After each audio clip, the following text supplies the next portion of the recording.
Captain Jake Harrison stared at the broken communication device in his hand. The message from the mining colony on Kepler 442b had stopped 3 hours ago. The last words he heard were screams and the sound of metal being torn apart like paper. Now there was only silence. The human exploration ship Aurora moved through space toward the distant planet.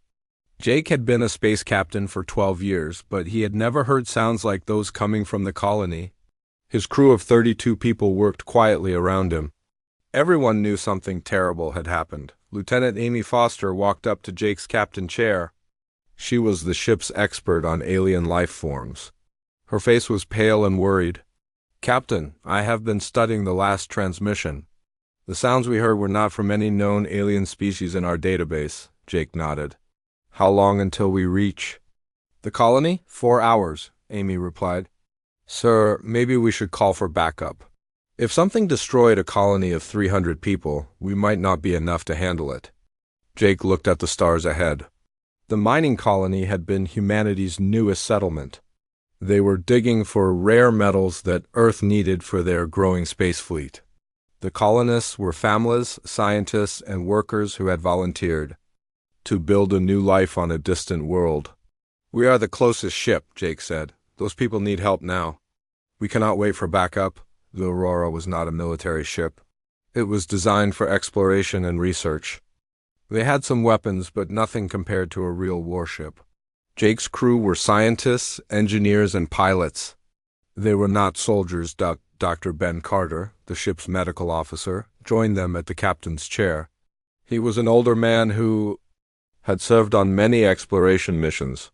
"Captain, I have been thinking about those sounds." The screaming stopped very suddenly. "All at once?" "That suggests whatever attacked them was very efficient." Jake felt a cold feeling in his stomach. "What do you mean?" "I mean they were not fighting a battle," Ben said quietly. "They were being hunted." The 4 hours passed slowly. The crew prepared for anything they might find. Amy studied every piece of information about the colony. The communications officer, Tony Shaw, kept trying to contact the settlement. There was no response. When the Aurora finally reached Kepler 442b, Jake ordered a full scan of the planet. The results made everyone on the bridge go silent. The colony was still there, but there were no life signs anywhere on the planet. "Take us down," Jake ordered. The Aurora landed near the main settlement. Through the ship's windows, they could see the colony buildings. From a distance, everything looked normal. The structures were still standing. The power generators were still running. But there was no movement anywhere. Jake selected a landing party of 6 people. Amy Foster would study any alien evidence they found. Ben Carter would look for survivors. Tony Shaw would try to fix the communication systems. 2 security officers, Lisa Murphy and Ryan Blake, would protect the team. They put on their protective suits and left the ship. The colony was quiet except for the sound of wind blowing through the empty streets. Jake had visited this place 6 months ago when it was full of life. Children had been playing in the Central Park. People had been working in the gardens and workshops. Now it was a ghost town. The first building they entered was the main communication center. The equipment was destroyed, but not by any weapon Jake recognized. The metal walls had been cut open. The cuts were perfectly smooth, as if something incredibly sharp had sliced through the steel like it was soft butter. "Look at this," Amy said, pointing to marks on the floor. "These are claw marks. But they are huge. Whatever made these has claws longer than my hand." The team moved through the colony building by building. In every structure they found the same thing. The buildings were damaged but not destroyed. The people were gone. There was no blood, no bodies, no sign of what had happened to the colonists, but there were those claw marks everywhere. In the colony's main computer center, Tony managed to get some of the systems working. He found security recordings from the day the colony went silent. The team gathered around the screen to watch. The recording showed a normal morning. People were going to work. Children were walking to school. Then the image began to shake. People started running. In the distance, they could see shapes moving toward the colony. The shapes were unlike anything the humans had ever seen. They were 12 feet tall and covered in what looked like crystal armor. They moved on 2 legs but had 4 arms each, ending in claws that gleamed like metal. Their heads were angular and sharp, with glowing red eyes. "Freeze the image," Jake ordered. Amy studied the frozen picture. "These are not like any known alien species. They are clearly designed for hunting. Look at those claws. Look at how they move. They are perfect predators." The recording continued. The crystal beings moved through the colony with terrible purpose. They were not interested in the buildings or the equipment. They were hunting the people. The colonists tried to run, but the aliens were too fast. They tried to hide, but the aliens found them easily. The worst part was that the aliens seemed to be enjoying themselves. They were not killing quickly or efficiently. They were taking their time. They were playing with their prey. The recording ended when one of the crystal beings looked directly at the camera.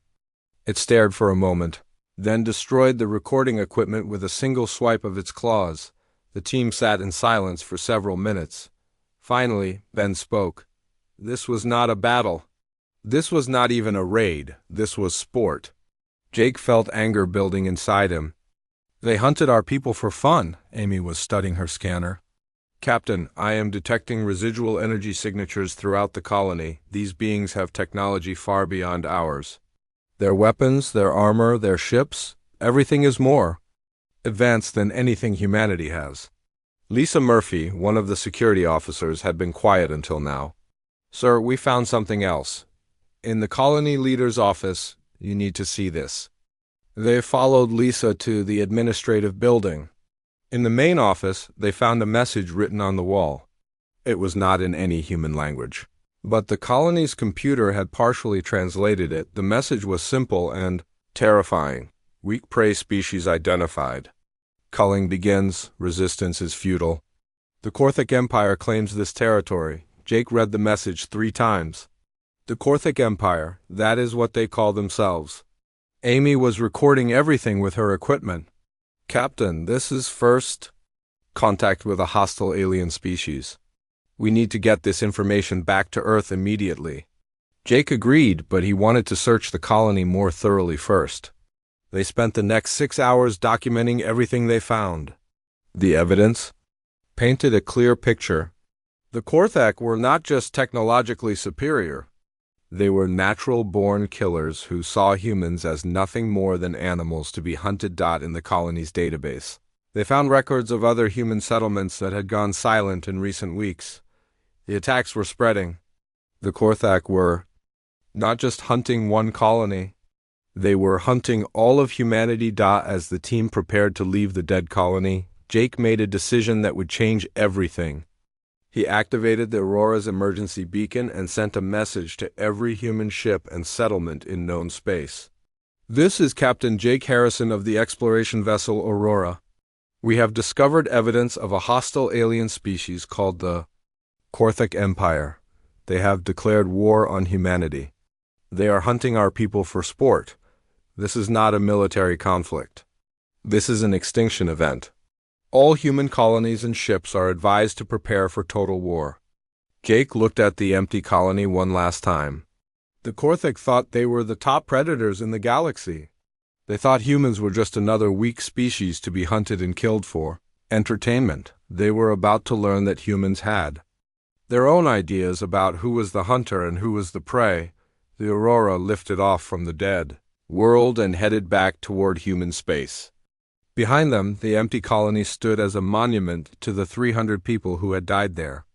Ahead of them lay the greatest challenge humanity had ever faced. The hunt was about to begin, but the Korthak had made one fatal mistake. They had assumed they would be the only ones doing the hunting. Admiral Kate Sullivan read the report from Captain Jake Harrison for the 3rd time. Her hands were shaking with anger. The words on the screen painted a picture that made her stomach turn. 300 innocent people dead. An entire colony wiped out by aliens who killed for fun. The emergency meeting room at Earth Command was filled with humanity's top military leaders. Everyone looked grim. The past week had brought 17 more reports like Harrison's. 17 human colonies attacked. 17 settlements completely destroyed. Not a single survivor found anywhere. How many people have we lost? Kate asked her assistant. 4,237 confirmed dead, came the reply. That includes men, women, and children. The aliens are not making any distinction between military and civilian targets.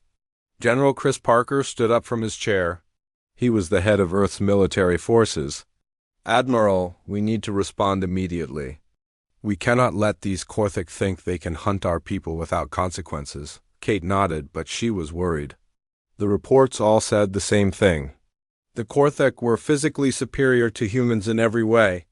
They were bigger, stronger, and faster. Their technology was centuries ahead of anything humanity had developed. Where is Dr. Carter? Kate asked. I want to hear what our xenobiology expert has to say. Dr. Ben Carter entered the room carrying a thick folder of research. He had been studying all the evidence collected from the attacked colonies. His face was pale, but his eyes were sharp and focused. Admiral, I have completed my analysis of the Korthik species, Ben said. What I found is both terrifying and potentially useful. Kate gestured for him to continue. The Korthik are apex predators, Ben explained. Everything about them is designed for hunting and killing. Their claws can cut through steel. Their armor is harder than diamond. They are fast enough to catch a running human easily. They are strong enough to tear apart our buildings with their bare hands. General Parker frowned. That does not sound useful, Doctor. But here is the important part, Ben continued. They are individual hunters. Everything in their society is based on personal dominance. They fight alone or in very small groups. They have never faced a species that works together as a unified force. Kate was beginning to understand. You are saying they do not know how to fight an organized military? More than that, Ben said. I believe they cannot understand the concept of true cooperation. Their minds are built for individual competition. They see other beings as either prey or competition for prey. They cannot imagine a species where millions of individuals work together toward a single goal. Kate felt a spark of hope. What else? Have you learned? Ben opened his folder and pulled out several photographs. These are pictures of Korthik warriors taken from security cameras. Look at their equipment. Look at their weapons. Everything is designed for hunting, not for war. The pictures showed the crystal-armored aliens carrying weapons that looked like oversized claws and blades. They were clearly designed to kill individual targets, not to fight large battles. They are not soldiers, Ben said. They are hunters. There is a difference. Kate studied the images. Can we fight them? Not directly, Ben admitted. Individual humans cannot match individual Korthik. But we do not have to fight them individually. We can fight them as humanity. The meeting was interrupted by Captain Lisa Murphy entering the room. She was the commander of the stealth ship Nighthawk. Kate had sent her on a secret mission into Korthik space to gather intelligence. Admiral, I have just returned from enemy territory, Lisa said. I have information you need to hear. Kate motioned for Lisa to sit down. What did you find? The Korthik Empire controls 47 star systems, Lisa began. They have been the dominant species in this part of the galaxy for over 3,000 years. No species has ever successfully resisted them. How many Korthik are there? General Parker asked. That is the interesting part, Lisa said. Their population is relatively small. Maybe 50 million individuals across all their worlds. They maintain control through fear and superior technology, not through numbers. Kate was surprised. Only 50 million? Humanity has 8 billion people. Yes, but remember, each Korthik is worth dozens of humans in combat, Lisa warned. However, I discovered something else. The Korthik are addicted to hunting. They cannot resist the challenge of new prey. It is not just what they do, it is who they are. Ben leaned forward. What do you mean? I monitored their communications, Lisa explained. They are calling this the great culling of the weak prey. They see humans as the most interesting hunt they have found in centuries. They are excited about it. Kate felt cold. They are enjoying this. More than that, Lisa continued. Their entire military has been reorganized around hunting humans. They have pulled warriors from all over their empire to participate. They want to personally kill as many humans as possible. General Parker stood up. That gives us an opportunity. If they are all focused on hunting us, they are not defending their own territory. Kate was beginning to see the possibilities. Dr. Carter, you said they cannot understand cooperation. What if we gave them a hunt they could not resist? Ben smiled grimly. You mean use ourselves as bait? I mean use their hunting instincts against them, Kate said. If they are addicted to the hunt, we make them hunt us on our terms, Lisa nodded. I saw evidence of this working. The Korthek are sending small hunting parties to attack our colonies. They are not using their full military strength. They want to make the hunt last longer. Kate turned to General Parker. How quickly can we mobilize our forces? We have been preparing for interstellar war for decades, Parker replied. We can have battle groups ready within days. But Admiral, our weapons technology is not advanced enough to fight the Korthek directly. Then we do not fight them directly, Kate said. We fight them smart, Dr. Carter pulled out another report. Admiral, I have been working on that problem. We cannot match their individual strength, but we have advantages they do not expect, such as human technology is designed for cooperation, Ben explained. Our weapon systems can be networked together. Our ships can share information instantly. Our soldiers can coordinate complex operations across multiple star systems simultaneously. Kate was getting excited. The Korthak have never faced anything like that. More importantly, Ben continued, humans are the only species that practices what I call adaptive hunting. We study our prey, learn their weaknesses, and change our methods accordingly. The Korthak hunt the same way they have for thousands of years, Lisa added. I observed several Korthek hunting parties. They use the same tactics every time. They are successful because they have always been stronger than their prey. They have never needed to adapt. Kate stood up and walked to the large map of human space displayed on the wall. Red markers showed every colony that had been attacked. The pattern was clear. The Korthek were working their way toward the more populated human worlds. They are heading for Earth, Kate said quietly. Not directly, Lisa said. They want to hunt as many humans as possible before they reach the core. Worlds. They are saving Earth for last because they want the biggest population to hunt. Kate turned back to the group. That gives us time to prepare. How long do we have? Based on their current pattern, maybe 6 months before they reach the inner colonies, Lisa estimated. A year before they threaten Earth itself. Kate nodded. Then we have 6 months to turn the tables on them. General Parker looked confused. What do you mean? The Korthek think they are the hunters, Kate explained. They have spent 3,000 years at the top of the food chain. They have never been prey. They do not know what it feels like to be hunted. Ben caught on immediately. You want to hunt them. I want to show them what it means to be prey, Kate said. They want to hunt humans? Fine. But they are about to learn that humans are very different from any prey they have ever encountered. Kate activated the communication system that connected to every human military base, ship, and outpost in known space. Her message was simple and direct. This is Admiral Kate Sullivan of Earth Command. We are at war with the Korthek Empire. They have declared us a prey species. They are hunting our people for sport. This is not acceptable. Effective immediately, all human military forces are authorized to engage Korthek targets with extreme prejudice. The enemy thinks they are the hunters.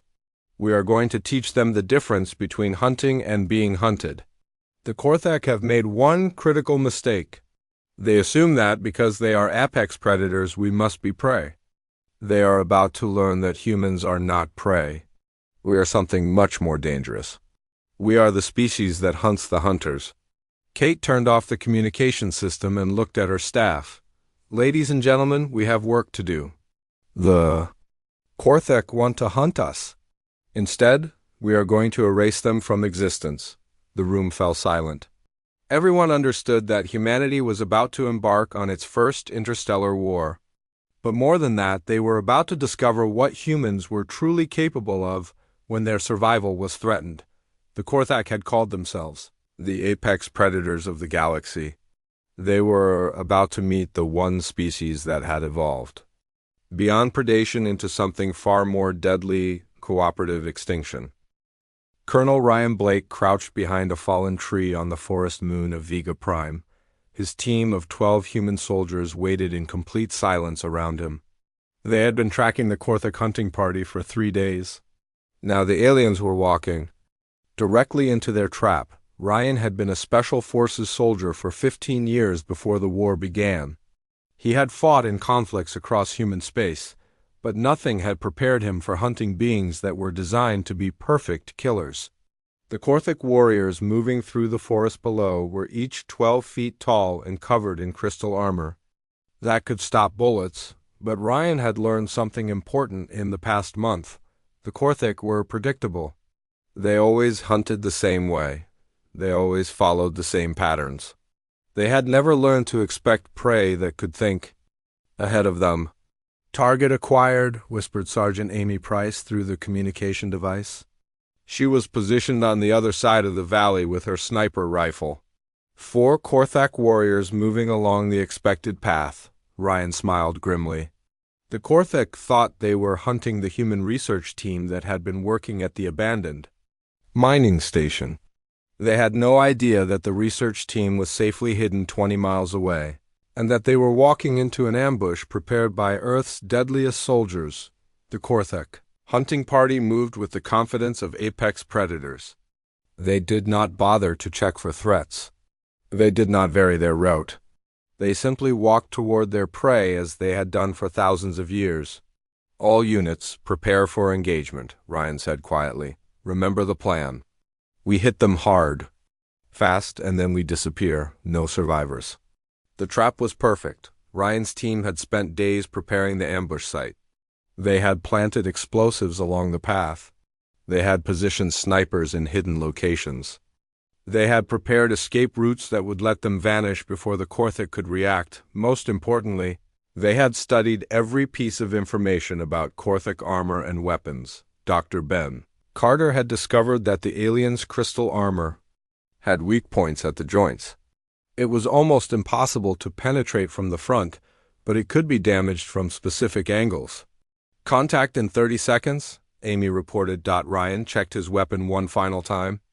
It was not a standard human military rifle. It was a new design created specifically for fighting Korthak.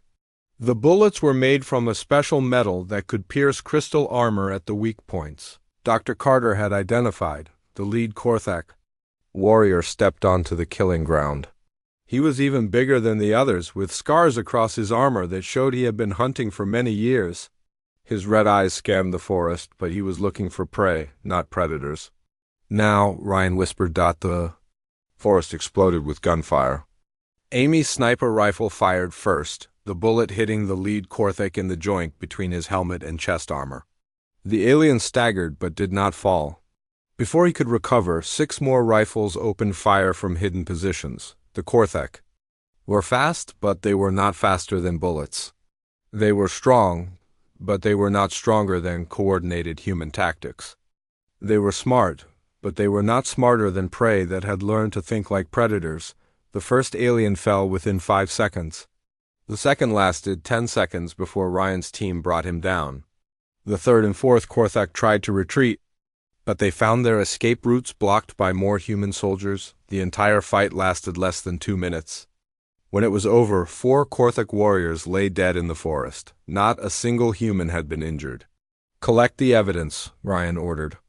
"We need to learn everything we can about their equipment." Sergeant Tony Clark examined the alien bodies. "With his scanning equipment?" "Sir, these Korthak are carrying the same hunting weapons we have seen before. No military gear. No communication devices. They were not expecting a fight." Ryan nodded. This was the 5th Korthak hunting party his team had eliminated in the past month.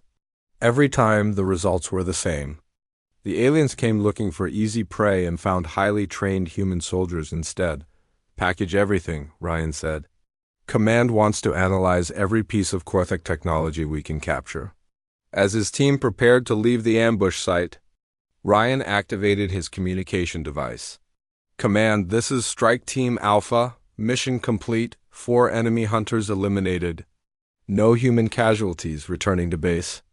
The response came from Commander Nina Price, who was coordinating human military operations from a secret base on Mars. Excellent work, Colonel. We have similar reports from 12 other strike teams today. The enemy is beginning to notice that their hunting parties are not returning. Ryan smiled. This was exactly what they had hoped for. The Korthak were used to being the hunters. They were not used to losing warriors to prey species. 3 days later, Ryan was in the briefing room at the Mars base. Commander Nina Price stood at the front of the room, showing battle reports from across human space. The news was better than anyone had dared to hope. In the past month, human forces have eliminated 47 Korthak hunting parties, Nina announced. That represents over 200 alien warriors. We estimate we have destroyed nearly 10% of their total military force. The room filled with quiet cheers. Captain Lisa Murphy, who had been running intelligence operations, stood up. Ma'am, we are also intercepting increasingly desperate Korthak communications. They're reporting what they call impossible human tactics to their command. Nanya nodded. What kind of reports?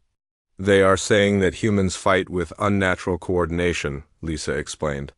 They cannot understand how our soldiers work together so effectively. They are also reporting that humans seem to appear and disappear like ghosts. Ryan understood why the Korthik were confused. Every human military operation was planned and executed by multiple teams working together. When his strike team attacked a Korthik hunting party, they were supported by intelligence from spy satellites, communication networks, and coordination with other human forces. The Korthik, by contrast, sent their hunting parties out alone with no support and no backup plans. They expected to win through individual strength and superior technology. They had no idea how to fight an enemy that used teamwork and strategy. There is more, Lisa continued. The Korthik are starting to change their hunting patterns. They are becoming more cautious. Some hunting parties are returning to their ships without attacking human targets. Nina smiled. They are beginning to experience fear. Dr. Ben Carter entered the briefing room carrying a tablet full of data. Commander, I have completed my analysis of the Korthik equipment we have captured. The results are very interesting. What have you learned? Nina asked. The Korthik are individually superior to humans in every physical way, Ben said. But their technology is designed for hunting, not for war. Their weapons are meant to kill individual targets. Their armor is meant to protect against the natural weapons of prey species. They have never developed technology for fighting organized military forces. Ryan raised his hand. What does that mean for us? It means we can hurt them, Ben replied. Their armor can be penetrated with the right weapons and tactics. Their ships can be damaged with coordinated attacks. Most importantly, their psychology can be broken. Nina leaned forward. Explain. The Korthik have been apex predators for so long that they have forgotten what fear feels like, Ben said. They have never been prey. They have never been hunted. They have never experienced the terror of being stalked by something more dangerous than themselves. But now they are, Ryan said quietly. Exactly, Ben agreed. Every time we eliminate one of their hunting parties, we are teaching them that they are not safe. We are showing them that humans are not prey. We are proving that they can be killed. Nina stood up and walked to the large map of the galaxy displayed on the wall. Ladies and gentlemen, we are winning this war. The Korthik expected to hunt helpless prey. Instead, they are fighting the most dangerous species in the galaxy. She turned back to the group. The enemy made a critical mistake. They assumed that because they were physically superior, they would automatically win. They forgot that intelligence and cooperation are more powerful than individual strength. Lisa pulled up a new communication intercept. Ma'am, you need to See this. It is a message from the Korthak Command to all their hunting parties. The message was translated from the alien language. It read, "Warning to all hunting groups. The prey species has demonstrated unexpected capabilities. Exercise extreme caution. Report any unusual human activity immediately. Do not engage human forces without backup." The room fell silent. Then Ryan started laughing. "They are warning their hunters to be careful of us." "It gets better," Lisa said. "We intercepted another message yesterday. The Korthak High Command is recalling some of their hunting parties. They are starting to question whether humans are suitable prey." Nina nodded. "The psychological warfare is working. We are inside their heads now." Dr. Carter added, "But we need to be careful. Wounded predators are more dangerous than confident ones. The Korthak will eventually adapt to our tactics." "Then we adapt faster," Nina said. "We stay ahead of them. We keep them guessing. We make them afraid to hunt us." She activated the communication system. "All human forces, this is Commander Nina Price. Phase 1 of our operations has been successful. The enemy is beginning to understand that humans are not prey.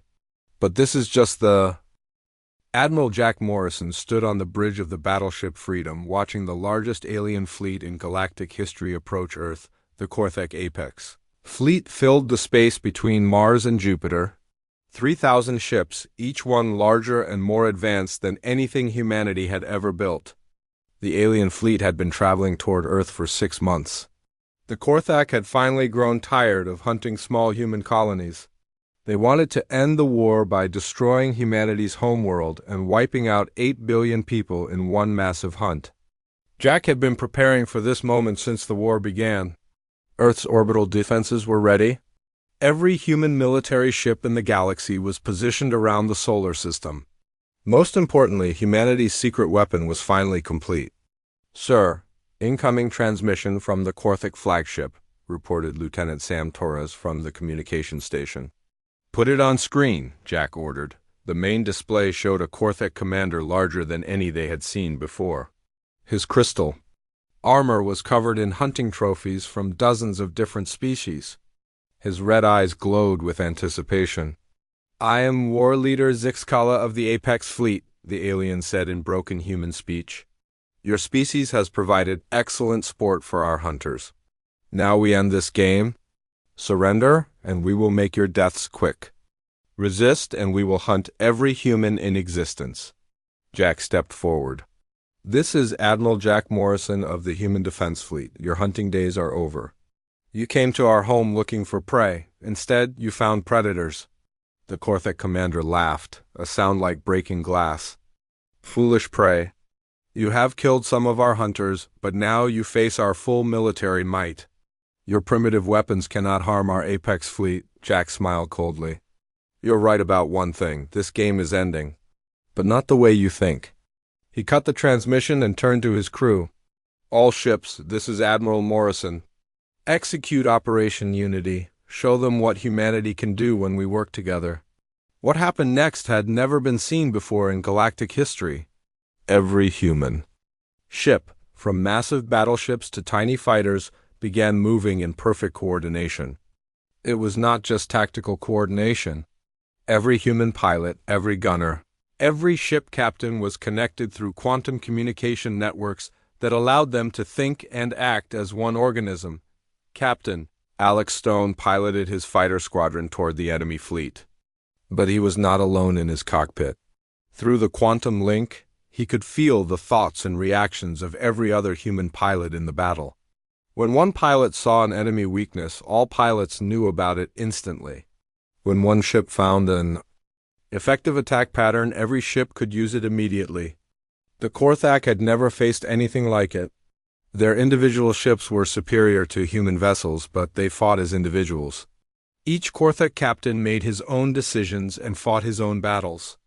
They had no way to coordinate complex operations across their massive fleet. "Enemy fleet is breaking formation," reported the tactical officer. "They are confused by our movement patterns." Jack watched the battle unfold on his displays. The human fleet was like a living creature with thousands of parts all working toward the same goal. The Korthik fleet was like a collection of dangerous animals that happened to be in the same place. Launch the second phase, Jack ordered. Dr. Rachel Kim was deep underground in the command bunkers beneath Earth's surface. She had been working on humanity's secret weapon for the entire war. Now it was time to deploy it. Activating nanoswarm release, Rachel announced to her team. All units are go for deployment. Thousands of tiny objects launched from hidden positions throughout the solar system. They were so small that the Korthik sensors could not detect them. Each one contained millions of microscopic machines designed for one purpose: to learn everything possible about Korthik technology. The nano-machines reached the alien fleet within minutes. They attached themselves to Korthik ships and began their work. They studied the alien armor, weapons, and engines. They tested every material and analyzed every energy pattern. Most importantly, they transmitted everything they learned back to the human fleet in real time. "We are receiving nano intel now," reported the science officer on Jack's ship. "The enemy shield frequency is 47.3 terahertz. Their hull armor has weak points at the engine connections. Their weapons have a recharge time of 3.2 seconds between shots." This information was instantly shared with every human ship through the quantum network. Suddenly, every human gunner knew exactly where to aim. Every pilot knew exactly when to attack. Every captain knew exactly how to penetrate enemy defenses. The tide of battle turned in seconds. Human weapons that had been bouncing harmlessly off Korthik shields began cutting through them like paper. Human fighters that had been avoiding enemy fire began attacking with deadly precision. Captain Alex Stone dove his fighter toward a massive Korthik battleship. His weapons locked onto the weak points the nano-machines had identified. He fired. A burst of laser fire that cut through the alien armor and struck the ship's power core. The battleship exploded in a brilliant flash of light. All around him, other human pilots were having similar success. The Korthak ships that had seemed invulnerable were falling one by one. The alien crews had no idea what was happening. Their perfect armor was failing. Their superior weapons were useless. Their advanced technology was being defeated by opponents they had considered primitive. "Sir, we are receiving a transmission from the Korthik flagship," Sam Torres reported. "The war leader wants to speak with you." Jack nodded. "Put him on screen." The Korthik commander no longer looked confident. His red eyes showed something the aliens had never experienced before: fear. "This is impossible," Zixkala said. "Your weapons cannot penetrate our defenses. Your ships cannot match our speed. How are you doing this?" "You made a mistake," Jack replied calmly. "You assumed that because your individual ships were better than ours, you would win. You forgot that war is not about individual strength. It is about working together." The alien commander's eyes widened as he began to understand. "You are fighting as one organism." "We are fighting as humanity," Jack said. "Every human in this battle is connected. Every pilot knows what every other pilot knows. Every ship supports every other ship. You are not fighting individual humans, you are fighting our entire species." Jack paused and looked directly at the alien. "You wanted to hunt us. You wanted to make us extinct. Now you understand what extinction actually looks like." The battle continued for 6 hours. The Korthik Apex fleet, which had conquered 47 star systems, was systematically destroyed by the human defense force. The aliens' superior technology meant nothing against humanity's collective intelligence and coordination.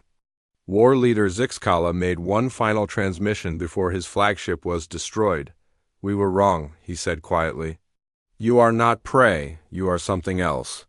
Something we do not understand."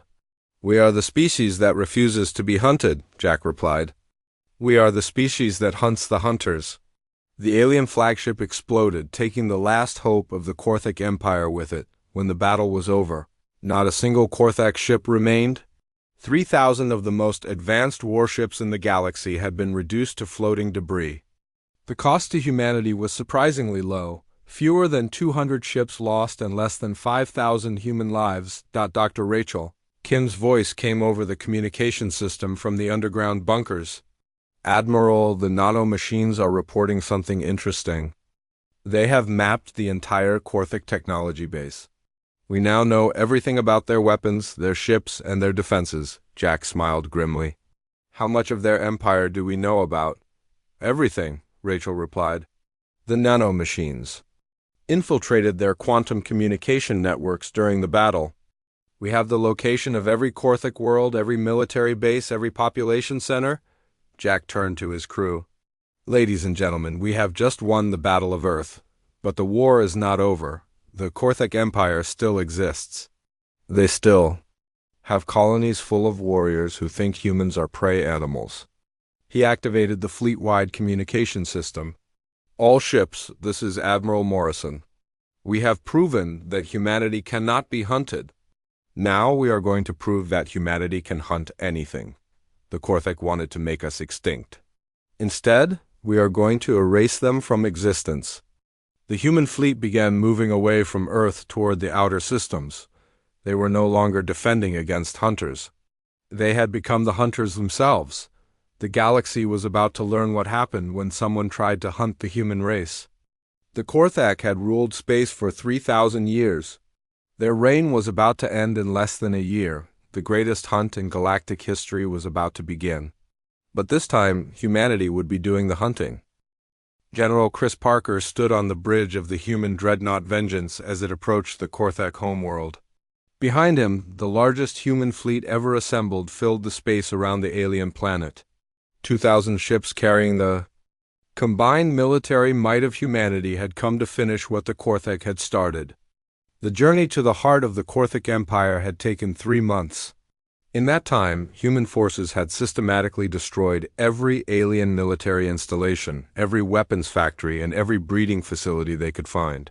46 star systems had been cleansed of Korthik presence. Only the homeworld remained. "Sir, we are receiving a transmission from the planet's surface," reported Communications Officer Holly Reed. "It appears to be coming from the Korthak Emperor himself," Chris nodded. "Put it on screen." The display showed an ancient Korthak sitting on a throne made of crystallized bone. This was Emperor Zixthara the Apex, ruler of the Korthik Empire for over 800 years. His red eyes were dim with age, but they still burned with the fire of a predator. "I am Zixthara, Lord of the Hunt, Master of the Galaxy," the alien emperor said in perfect human speech. "You have destroyed my fleets. You have burned my worlds. You have slaughtered my people. But you cannot destroy what we represent. We are the apex of evolution. We are the perfect predators." Chris stepped forward. "Your empire is finished, Emperor? Your people are extinct. We are here to complete the process." The old Korthak leaned forward on his throne. "You think you have won? You are still prey. You will always be prey. That is what you are designed to be." "You are wrong," Chris replied calmly. "We were never prey. We were the predator that was waiting for the right moment to reveal itself." The Emperor's eyes widened slightly. For the first time in 8 centuries, Zixthara was beginning to understand fear. Chris continued. "Your people ruled this galaxy for 3,000 years because you were the strongest individual fighters. But you made one fatal mistake. You never learned to work together. You never understood that cooperation is more powerful than individual strength." "Impossible," the Emperor hissed. "The strong rule, the weak serve.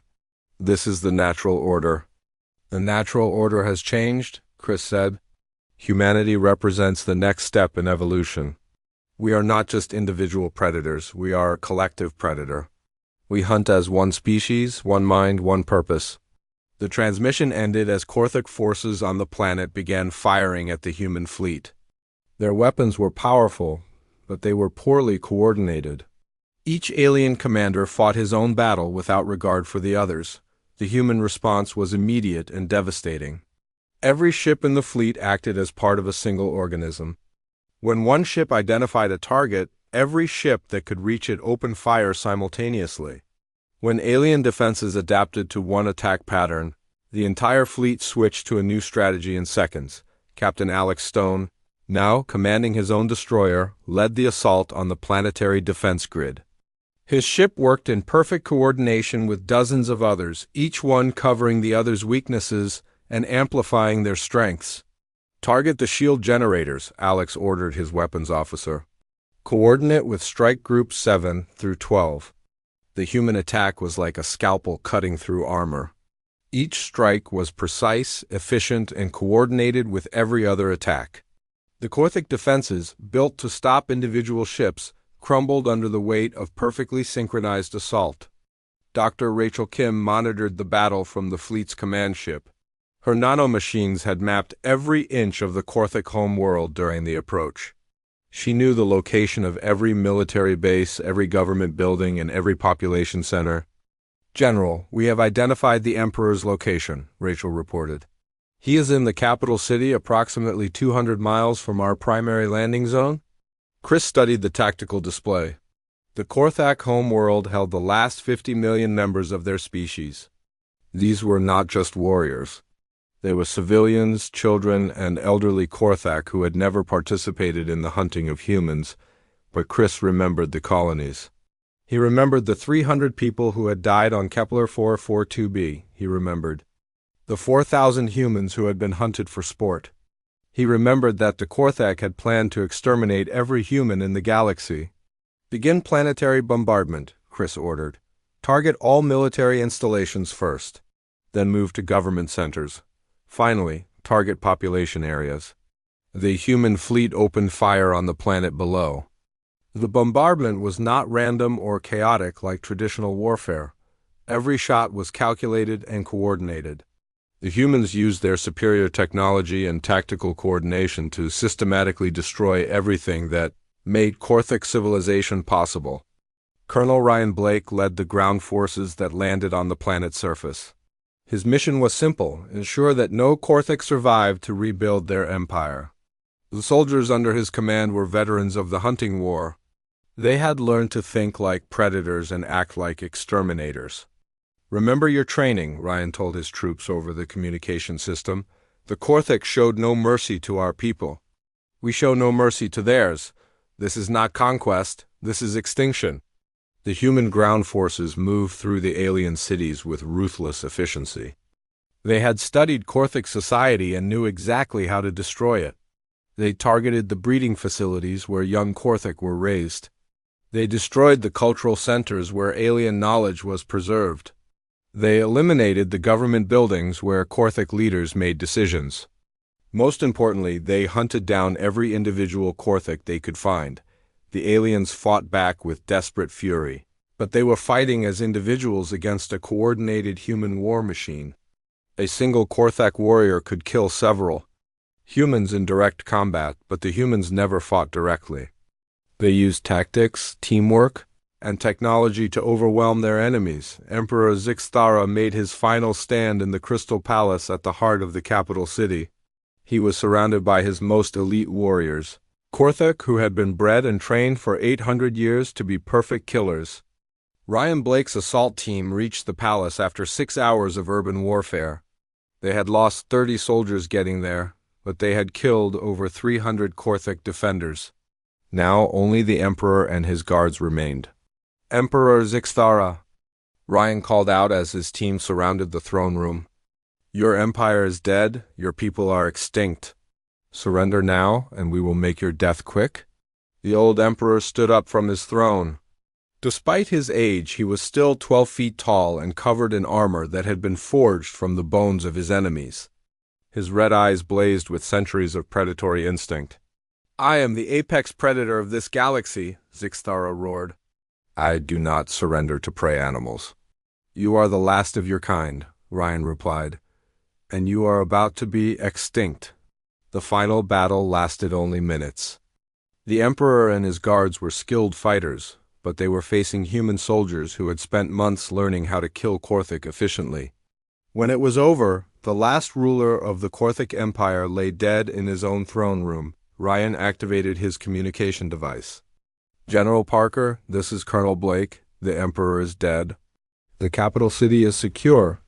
All remaining Korthic forces have been eliminated." Chris received the report with satisfaction. "Excellent work, Colonel. Begin the final phase." The final phase was the complete sterilization of the Korthak homeworld. Human ships in orbit used advanced weapons to destroy every remaining structure on the planet's surface. They burned the forests where young Korthak might be hiding.